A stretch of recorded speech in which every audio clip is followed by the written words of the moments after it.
स्वागत है दोस्तों हमारे चैनल में जिसका नाम है फाइनल डिकोड। आज मैं फिर से अमेरिका को एक्सपोज करने जा रहा हूँ। आज मैं बताने जा रहा हूँ अमेरिका जो दुनिया का बाप बनता है, जो दुनिया को ह्यूमन राइट्स सिखाता है, जो दुनिया को बताता है कि डेमोक्रेसी किसका नाम है, किस तरीका से सिविल राइट्स को अपना कंट्री पे लागू करना चाहिए, किस तरीका से विमेन्स राइट्स देना चाहिए, किस तरीका से बच्चों का ध्यान रखना चाहिए। मतलब एक सिविल सोसाइटी के बारे में जो कंट्री बाकी कंट्री को नसीहत देता है, आखिर में वो ही कितना बड़ा ह्यूमन राइट्स वायलेशन करने वाला कंट्री है, वो आप जान लीजिएगा तो चौंक जाइएगा। तो आज मैं एक रिपोर्ट है जिसके बारे में आप लोगों को बताने जा रहा हूँ। जिस रिपोर्ट में बताया गया है पूरा रिसर्च कर कि कितना पैसा अमेरिका ने मिडिल ईस्ट और अफगानिस्तान वॉर पे खर्च किया और इससे कितना कैजुअलिटीज हुआ। जितना जब से अमेरिका मिडिल ईस्ट में और अफगानिस्तान में अपना फौज भेजा हुआ है, कितने इनोसेंट लोग मारे गए और अमेरिका ने कितना आंख बंद कर यहाँ पर पैसा लुटाया है सिर्फ और सिर्फ मासूम लोगों का जान लेने के लिए। उसके बारे में आज हम लोग जान लेते हैं। 20 साल से लगभग अमेरिका अफगानिस्तान में जंग लड़ रहा था। आपको पता है 2021 में अमेरिका अफगानिस्तान छोड़कर चले गया, तब से तालिबान का रूल है। तो 20 साल में अमेरिका ने कम से कम बताया जाता है 9,40,000 लोग मारे गए और 5.8 ट्रिलियन यूएस डॉलर का खर्च बैठ गया अमेरिका को, और जिसमें से 9,40,000 लोग मारे गए। इसमें आर्मी पर्सनल, आम जनता सब इंक्लूड है। और मैं जो भी रिपोर्ट बताने जा रहा हूँ, ये रिपोर्ट में हर एक चीज एस्टिमेटेड है, यानी कि कम ही बताया गया है। इससे कई गुना ज्यादा कैजुअलिटीज है जो आम जनता को बताया नहीं जाता है। आपको पता ही है कोई भी कैजुअलिटीज होता है, गवर्नमेंट हमेशा कैजुअलिटीज कम बताता है। हाँ, जहां पर गवर्नमेंट को फायदा दिखता है वहां पर गवर्नमेंट कभी सही बताता है, कभी ज्यादा बताता है, लेकिन मेजोरिटी ऑफ द केस में गवर्नमेंट और कोई भी एजेंसी इन लोग क्या करता है, खासकर वॉर का टाइम में, कोई कंफ्लिक्ट का टाइम में कैजुअलिटीज कभी बताता है। इसका बहुत सारा कारण है, कभी मैं इसके ऊपर भी वीडियो बना दूंगा। तो इतना पैसा वो खर्च कर चुका है। और मैं आपको बता दूं, यूएस दुनिया का इकलौता ऐसा कंट्री है जो अपना मिलिट्री पे सबसे ज्यादा खर्च करता है। 9 कंट्री को अगर मिला भी दिया जाए उससे भी ज्यादा खर्च अमेरिका अपना मिलिट्री पे करता है। अगर आप चाइना का स्पेंड ले ले, चाइना जितना अपना मिलिट्री पे स्पेंड करता है, चाइना का मिलिट्री एक्सपेंडिचर जितना है उससे 3 गुना ज्यादा अमेरिका का मिलिट्री एक्सपेंडिचर है। और रसिया का अगर मिलिट्री बजट को देखा जाए, और रसिया जितना अपना मिलिट्री पे एक्सपेंस करता है, खर्च करता है, उससे 7 गुना ज्यादा अमेरिका अपना जो मिलिट्री है उस पर खर्च करता है। आप सोच सकते हैं रसिया जैसा कंट्री है से भी 7 गुना ज्यादा, और चाइना से 3 गुना ज्यादा। 2024 में यूएस ने 997 बिलियन यूएस डॉलर अपना मिलिट्री पे खर्च किया। ये दुनिया भर में जितने भी कंट्री है, जितना भी मिलिट्री एक्सपेंडिचर है, उसका 37% सिर्फ और सिर्फ अमेरिका ही अपना मिलिट्री पे खर्च करता है। और ये रिपोर्ट कोई और नहीं, सिप्री का है। सिप्री एक बहुत फेमस रिपोर्ट पेश करता है, institute Stockholm international peace research institute, जो यही सब रिपोर्ट रिलीज करता है। और इसका रिपोर्ट को बहुत हद तक जेन्युइन भी माना जाता है। तो सिप्री का रिपोर्ट पढ़ा कीजिए अगर आपको डिफेंस में इंटरेस्टेड है तो। ये तो हो गया अमेरिका कितना स्पेंड करता है अपना मिलिट्री पे। अब अमेरिका ने जितना दुनिया भर में वॉर लड़ा है, खासकर मिडिल ईस्ट और अफगानिस्तान पे, वहां पर उसने कितना पैसा फूका है उसी के ऊपर बात होगा। अभी मैं ये नहीं बता रहा हूँ कि मिडिल ईस्ट के अलावा कहाँ पर कितना खर्च किया है, मिडिल ईस्ट में ही कितना खर्च कर दिया, यही सुन के आप चौंक जाइए। और कितना मासूम लोगों का जान किया। एक रिसर्च किया गया था ब्राउन यूनिवर्सिटीज वास्टन institute of international and public affairs, इसने रिसर्च किया था और रिपोर्ट पेश किया था। बताया है यूएस और यूएस का अलाई 2001 से जंग लड़ रहे हैं या जोनोसाइड कर रहे हैं, जो भी आप बोलिए, या अपना धाक जमाने के लिए जो भी लड़ाई कर रहे हैं, 2001 से लेकर 2001 से अफगानिस्तान में, फिर 2003 में इराक में, ये लोग ने जो वॉर किया, इस वॉर में बताया जाता है कम से कम 9,40,000 लोग मारे गए। और ये पूरा मिडिल ईस्ट कॉन्फ्लिक्ट का नहीं बता रहा हूँ, सिर्फ और सिर्फ ये 9,40,000 लोग अफगानिस्तान, पाकिस्तान, इराक, सीरिया और यमन में मारे गए 9/11 का कॉन्फ्लिक्ट होने के बाद। जो भी जहां पर भी यूएस ने एयर स्ट्राइक किया, जहां पर भी रेड किया, तो कम से कम ये 5 कंट्री में जितना लोग मारे गए, 9,40,000 लोग मारे गए 9/11 का कॉन्फ्लिक्ट के बाद। 9/11 क्या था नहीं था इसका पर भी अलग वीडियो मैं लाया हूँ, और इस पे सेपरेट वीडियो भी आ सकता है कि ये कॉन्स्पिरेसी थ्योरी है या सच भी मान लीजिए कि ये एक इनसाइड जॉब था। तो जो भी हो, तो सिर्फ 9,40,000 लोग मारे गए। तो ये कोई छोटा मोटा रेशियो नहीं है, और ये रिपोर्ट समझ लीजिए कि जो भी बताता है, कमी बताता है, इससे ज़्यादा ही होता है, ठीक है? सिर्फ इतना ही कंट्री में 5 कंट्री मिला के इतना लोग मार गए, और भी बाकी सब अगर पैलेस्टाइन को भी जोड़ ले तो ये आंकड़ा बहुत ज़्यादा चले जाएगा। और ये जो मैंने 9,40,000 बोला, ये डायरेक्ट कॉन्फ्लिक्ट के दौरान जो लोग मारे गए। जो इनडायरेक्ट कॉन्फ्लिक्ट में जो मारे गए, जैसे कि कॉन्फ्लिक्ट में जो इंजर हो गए, किसी का पाँव चले गया, किसी का हाथ चले गया, किसी का घर में कमाने वाला एक मर्द था वो मर गया, उसका फैमिली पूरा बर्बाद हो गया, पूरा फैमिली टूट गया, खाना का कमी पड़ गया, हेल्थ केयर फैसिलिटी का नुकसान, मतलब कि इनडायरेक्ट डेट को अगर जोड़ लिया जाए वो तो बहुत ज्यादा, वो एस्टिमेट बताया जाता है 3.6 से लेकर 3.8 मिलियन डेट्स है, यानी कि 36 लाख से लेकर 38 लाख लोग मारे गए इनडायरेक्ट। अगर केस देखा जाए, मतलब इनडायरेक्ट, मान लीजिए किसी को इंस्टेंट चोट लगा है, मान लीजिए कोई क्या होता है, कॉन्फ्लिक्ट हुआ, कहीं पर बम गिरा, संग संग मर गया लोग। और कुछ लोग क्या होता है कि हॉस्पिटल में चोट लग गया, ले गया, 4 दिन 5 दिन बाद मर गया, वो इनडायरेक्ट डेट में आ गया, वो डायरेक्ट कॉन्फ्लिक्ट में मारा नहीं गया, ठीक है, वो इंजरी का वजह से मर गया। तो इंजरी का वजह से, फूड शॉर्टेज का वजह से, खाना टाइम पे नहीं मिलने का वजह से, इससे अगर आप एस्टिमेट करिए तो 36 से लेकर 38 लाख लोग मारे गए हैं। और डायरेक्ट और इनडायरेक्ट को मिला लिया जाए तो 4.7 से लेकर 4.5 से लेकर 4.7, यानी कि 45 से लेकर 47 लाख लोग मारे गए। तो सोच सकते हैं कि कितना बड़ा ये नंबर है। और इस दौरान ऐसा नहीं है कि सिविलियन मारे गए हैं, सिविलियन का साथ साथ 30,000 यूएस आर्मी पर्सनल भी मारे गए। इसमें सिर्फ और सिर्फ यूएस का जो मेन आर्मी पर्सनल होता है, अब देखिए आपको बता दूं कि अमेरिका कहीं भी कूदता है वो अकेला नहीं कूदता, वो नेटो को लेकर कूदता है लड़ाई में। वो अपना साथ जो प्राइवेट मिलिट्री होता है उसको भी लेकर आता है। ये प्राइवेट मिलिट्री क्या है, इसका ऊपर भी एक अलग वीडियो आएगा। समझ लीजिए कि एक कॉन्ट्रैक्ट होता है, कॉन्ट्रैक्ट एक मिलिट्री, कुछ जो रिटायर्ड मिलिट्री होता है या जो मिलिट्री का काम छोड़ देता है, वो लोग क्या करता है, एक ग्रुप बना लेता है, मतलब एक आर्मी लोग, पर्सनल लोग का। उन लोग क्या करता है, सरकार जो काम डायरेक्ट कॉन्फ्लिक्ट में नहीं पड़ना चाहता है, वो क्या करता है, ऐसा कॉन्ट्रैक्टर लोग को सुपारी समझ लीजिए दे देता है। ये लोग क्या करता है, उस गवर्नमेंट के बेस पे पैसा लेकर उन लोग का काम करता है। तो ऐसा कॉन्ट्रैक्टर हुआ, यूएस का खुद का आर्मी पर्सनल हुआ, या नेटो का आर्मी पर्सनल हुआ, तो ये सब मिलाकर 30,000 फौज मारे गए। इसमें यूएस का खुद का मिलिट्री भी, यूएस का कॉन्ट्रैक्टर भी, और अलाइड फोर्स यानी कि नेटो और नेटो का साथी जो भी हो, उन लोग भी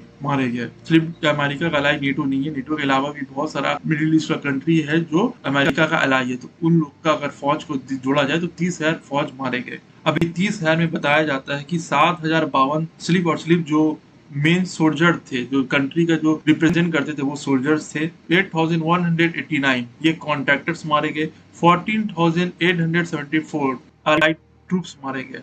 और ये एक आप देख सकते हैं, ये एक चार्ट है जिसमें दिखाया गया है यूएस मिलिट्री का कॉन्ट्रैक्टर कितना मारा गया, नेशनल मिलिट्री और पुलिस कितना मारा गया, जर्नलिस्ट और ह्यूमैनिटेरियन वर्कर कितने मारे गए, और अदर अलाइड फोर्स, ये सब कलर है, ये सब देख सकते हैं। जिसमें से अफगानिस्तान में 2001 से लेकर 21 के बीच में बताया जाता है 2,43,000 लोग मारे गए। और जिसमें से किसका कितना शेयर है, सिविलियन है। देखिए सिविलियन का सबसे ज्यादा शेयर है। सिविलियन से ज्यादा तो समझ लीजिए कि अपोजिशन जो फाइटर है उसका रेशियो ज्यादा है। उसके बाद आता है आपका जाकर नेशनल मिलिट्री और पुलिस, मतलब जिस कंट्री पे अटैक किया, मान लिया अफगानिस्तान पे अटैक किया, तो अफगानिस्तान का भी खुद का मिलिट्री, खुद का पुलिस, वो लोग का कितना नुकसान हुआ है। तो ये जो चार्ट दिया हुआ है इससे आप अच्छे से समझ सकते हैं। सीरिया, यमन में कितने मारे गए ये आप देख सकते हैं। सबसे ज्यादा सिविलियन जो मारे गए वो इराक में मारा गया, 2,10,038। और इराक में सबसे ज्यादा आम जनता मारे गए। अफगानिस्तान में तो ये रेशियो थोड़ा सा कम है, इसमें जहाँ पर पुलिस पर्सनल और आर्मी पर्सनल मारे गए, लेकिन यहाँ पर तो इराक में बहुत ज्यादा है, इराक में,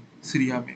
और आधा मिलियन यानी कि 5 लाख के करीब तो लोग मारे गए अफगानिस्तान और इराक में, सिर्फ और सिर्फ। देखिए जैसे ही 9/11 का अटैक होता है 7 अक्टूबर 2001 में, अमेरिका क्या करता है, अफगानिस्तान पर अटैक कर देता है। इसका पीछे क्या रीजन है उसके ऊपर अलग वीडियो बनेगा। अल कायदा को हटाने के लिए वो हटा देता है, अटैक कर देता है अफगानिस्तान पे। उसके 2 साल बाद मार्च 20, 2003 में यूएस क्या करता है, इराक के ऊपर अटैक कर देता है और बोलता है सद्दाम हुसैन जो है ऐसा वेपन बना रहा है जिससे मास डिस्ट्रक्शन हो। तो वेपन ऑफ मास डिस्ट्रक्शन का बहाना देकर इराक के ऊपर भी अटैक कर देता है। आपको हैरत होगा जानकर कि जब अमेरिका सद्दाम हुसैन को फांसी दे देता है और पूरा इराक में छान मारता है, तो उसे कोई भी ऐसा हथियार नहीं मिलता है जिससे वेपन ऑफ मास डिस्ट्रक्शन बोला जाए, वेपन ऑफ मास डिस्ट्रक्शन बोला जाए। तो समझ लीजिए एक तो फॉल्स फ्लैग जिसको बोला जाता है वो कारण था। तो 20 साल अमेरिका जो अफगानिस्तान में कॉन्फ्लिक्ट में रहा, यहाँ पर आपका जाकर बहुत सारे लोग जो पाकिस्तान और अफगानिस्तान का बॉर्डर है वहां पर मारे गए। तो ये अमेरिका का सबसे यूएस हिस्ट्री में सबसे ज्यादा इन्वॉल्वमेंट वाला समझ लीजिए कि वॉर था, जहां पर अमेरिका बहुत दिन तक फंस के रह गया, 20 साल तक। और इस 20 साल में अमेरिका ने कम से कम 2,43,000 लोग को मार दिया। सिर्फ और सिर्फ अफगानिस्तान में, इराक में 3,15,000 के करीब मार दिया। और ये लोग, ये जो मैं बता रहा हूँ, ये एस्टिमेटेड है और ये डायरेक्ट जो कॉन्फ्लिक्ट में लोग मारे गए उसका नंबर है। और दोनों को अगर मिला दिया जाए तो 5,58,000 डायरेक्ट डेट हुआ है। ये जो मैं फिगर बता रहा हूँ 5,58,000, ये इराक और अफगानिस्तान का मिलाकर है। सिर्फ आम जनता लोग जो मारे गए। और ये कब से कब तक है? अक्टूबर 2001 से लेकर अगस्त 2021 तक। 15 अगस्त 2021 में आपको पता ही है, मतलब तालिबान टेक ओवर कर लिया था अफगानिस्तान। तो 2001 से लेकर 2021 का बीच में, यानी कि 20 साल में 5,58,000 लोग मारे गए। तो ये एक एस्टिमेटेड फिगर है जो डायरेक्ट कॉन्फ्लिक्ट में। इनडायरेक्ट कॉन्फ्लिक्ट में कितने मारे गए उसका तो कोई नंबर तो है ही नहीं। वो जो मैं बता दिया 45 से 47 लाख लोग, और ये सिर्फ और सिर्फ 2 कंट्री का है, इराक और अफगानिस्तान।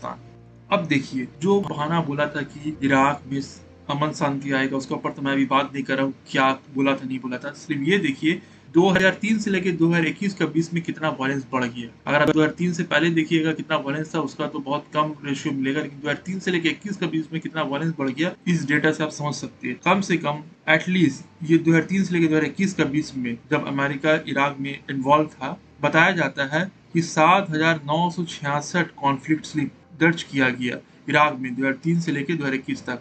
अगर ये 19 साल का डेट हम देख ले, 2003 से लेकर 2021 तक का, 19 साल, 18-19 साल होता है। ये 19 साल में 7,966 कॉन्फ्लिक्ट हुआ है इराक में। और पर डे का हिसाब से देखा जाए तो 1.15 कॉन्फ्लिक्ट हर दिन दर्ज किया गया। कि मतलब हर दिन एक कॉन्फ्लिक्ट तो डन है, किसी न किसी इराक के एरिया पे कोई ना कोई कॉन्फ्लिक्ट होता ही है। मतलब हर दिन कोई ना कोई कॉन्फ्लिक्ट कहीं ना कहीं नजर आता ही है। और ये कहाँ पर होता है? ये सेंटर ऑफ द इराक में ज्यादा, फिलूजा हो गया, करबला हो गया, बगदाद हो गया, तिरकित है, मोसुल में भी देखिए बहुत ज्यादा रेड है। और बगदाद में ये कुछ एरिया जहाँ पर बहुत ज्यादा आपका जाकर कॉन्फ्लिक्ट देखा गया, यहीं पर ज्यादा कॉन्फ्लिक्ट होता था, देख ही सकते हैं।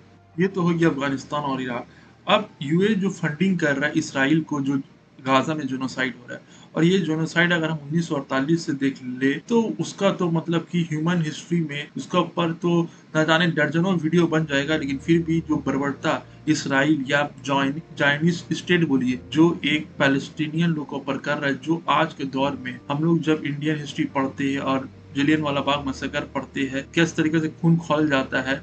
लेकिन उस टाइम जब हम लोग नहीं थे, हम लोग बोलते थे कि ऐसा कभी और फ्यूचर में किसी को नहीं होना चाहिए। लेकिन आज जब इंसानियत पूरी दुनिया में एक जेनोसाइड को अपना आंख से देख रहा है, लेकिन आंख से देखने के बाद भी लोग आंख बंद कर लिया है और एक जालिम को समझ लिए कि जो जायनिस्ट स्टेट है, जो पैलेस्टीनियन लोग को बर्बरता के साथ जेनोसाइड कर रहा है, उनको लोग सपोर्ट कर रहे हैं, हथियार भेज रहे हैं ताकि एक निहत्था मासूम लोगों को मारे। तो इसमें सबसे बड़ा नाम यूएस का है। यूएस एक तरफ बोलता है कि हम अमन शांति लाना चाहते हैं और एक तरफ से हथियार भी देते चले जाता है।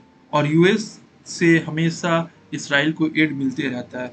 अगर आप इन्फ्लेशन को एडजस्ट कर ले, 1959 से अब तक जितना एड मिला है, बताया जाता है 251 बिलियन यूएस डॉलर एड मिल रहा है। ये भी रिसर्च आपका जाकर ब्राउन यूनिवर्सिटी वास्टन इंस्टीट्यूट ने किया है। 2016 से यूएस ने कमिट किया, मतलब अपना पार्लियामेंट में जो उसका कांग्रेस, वहां पर बोला कि हम लोग इसराइल को हर साल 3.8 बिलियन डॉलर देंगे। और ये 10 साल के एक memorandum of understanding MOU sign किया कि 10 साल तक हम लोग, यानी कि 2016 से लेकर 2026 तक कम से कम 3.8 बिलियन डॉलर हम लोग हर साल इसराइल को प्रोवाइड करेंगे एज अ एड। ये समझे लोन नहीं, ये एड है। एड मतलब आप पैसा दे रहे हैं और वो पैसा आप रिटर्न नहीं लीजिएगा।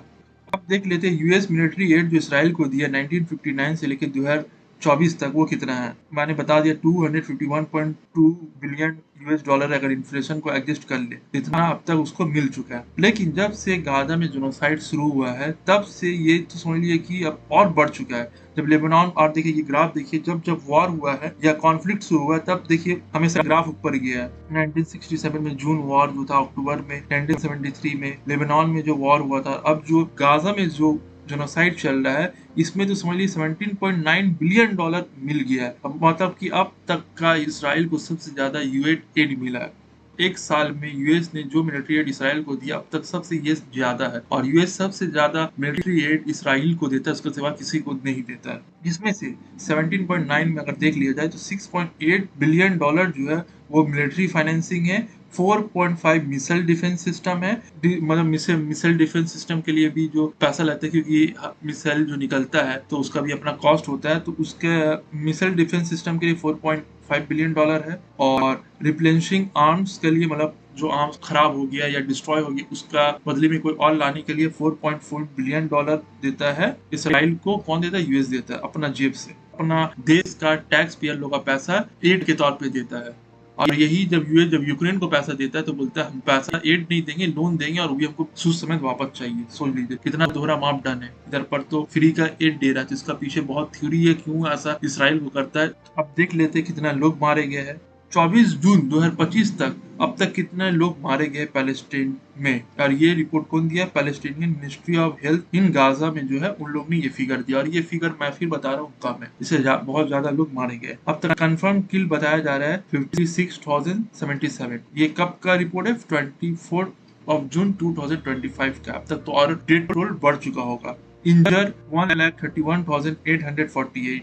फिर मार्च में सीज फायर हुआ था। मार्च से पहले सीज फायर था 18 मार्च को। इसराइल ने फिर सीज फायर तोड़ दिया। सीज फायर तोड़ने के बाद से बताया जाता है 5,759 लोग मारे गए, और इंजर्ड बताया जाता है 19,807। और जब से ईरान से कॉन्फ्लिक्ट शुरू हुआ है तो ईरान को क्या नुकसान पहुंचाएगा? उससे ज्यादा ईरान भी जब इसराइल के ऊपर अटैक कर रहा है तो ईरान से बदला निकालने के लिए वो क्या कर रहा है? निहत्थे पैलेस्टीनियन लोग जो एड देने जा रहे, जो खाना लेने जा रहे, उन लोगों पर बमबारी कर दे रहे हैं। ये होता है फ्रस्ट्रेशन। आपका बराबर का ताकतवर है या ऐसा पावर जो आपको जवाब सही से दे पा रहा है, आप क्या कर रहे? उसको ना जवाब देकर आप क्या कर रहे? निहत्थे लोगों को मार दे रहे। देखिए ये हाल है इसराइल का। और ये तो सिर्फ इतने लोग मारे गए, और कितना लोग अभी भी समझिए जो मलबा है, जो रबल है उसके अंदर है, उसका तो अभी तक कोई आंकड़ा अभी तक कोई सामने नहीं आया। कितने लोग अभी भी जो इतना बमबारी हुआ है, जो बिल्डिंग का नीचे कोई स्ट्रक्चर का नीचे दबे हुए, उसका तो कोई भी अभी भी रिपोर्ट नहीं है, क्योंकि इसका सालों साल लग जाएगा इसका रिपोर्ट आने में, क्योंकि अभी मलबा हटने में बहुत टाइम लगेगा। ये पूरा रिपोर्ट है कितने लोग ऊन से मरे हैं, कौन कौन जगह में सबसे ज्यादा अमेरिका ने अटैक किया है, राफा, खान यूनिस, देर अल डब्बा, गाजा सिटी, ये सब जगह बहुत ज्यादा बमबारी हुआ है। कितने लोग हर दिन मर रहे हैं, 170 लोग के करीब। कितने बच्चे मरे, ये रिपोर्ट में सब कुछ दिया हुआ है, आप देख सकते हैं। तो दोस्तों आज के लिए इतना ही। आज मैंने जो रिपोर्ट बताया, जो रिपोर्ट दिखाया, इससे आप पता कर सकते हैं कि अमेरिका कितना भेड़ का खाल में क्या है, भेड़िया है। और ये चीज एक जो बच्चा भी है जिसको थोड़ा बहुत भी जियो पॉलिटिक्स का नॉलेज है, वो भी ये बात को जानता है। लेकिन अमेरिका का ऐसा दबदबा है, उसका खिलाफ कोई भी बात बोल नहीं सकता है। तो आज आप अपना दिल में हाथ रख के बोले, क्या आप लोग कोई आजाद है? क्या आप लोग खुल के अमेरिका और ऐसा जो जेनोसाइड हो रहा उसके खिलाफ क्या आवाज उठा सकते हैं? और आपको कोई भी गवर्नमेंट का तरफ से रिपल्केशन नहीं आएगा, कोई आपको सप्रेस नहीं करेगा, कोई आपका बात को दबाएगा नहीं। अगर आप अपना बात को खुलकर दुनिया सामने नहीं रख सकते, आपका बात को दबा दिया जाएगा, तो समझ लीजिए कि आप आजाद नहीं है, आज भी आप गुलाम है। मुझे बताना था जो मैं बता दिया। आप लोग वीडियो को देखिए और एक ह्यूमन डिग्निटी पैदा करिए, और जो जालिम है उसके खिलाफ आवाज उठाना शुरू करिए। नहीं तो अमेरिका और जो वेस्टर्न पावर है वो किसी को बख्शेगा नहीं। आज हम लोग भले ही देश गुलाम हो चुका, लेकिन कहीं ना कहीं हम लोग आज भी वेस्टर्न कॉलोनियल पावर का ही असर में है। उन लोग का ही नैरेटिव को सपोर्ट करते हैं, उन लोग का नैरेटिव को ही आगे बढ़ाते हैं, और अपना दिन हम लोग भूल गए कि हम लोग भी यही लोग का गुलाम थे, और यही लोग ने हम लोग को लूटा और आज भी लूट रहा है। Thanks for watching friends. ज़्यादा से ज़्यादा वीडियो को शेयर कर दीजिए।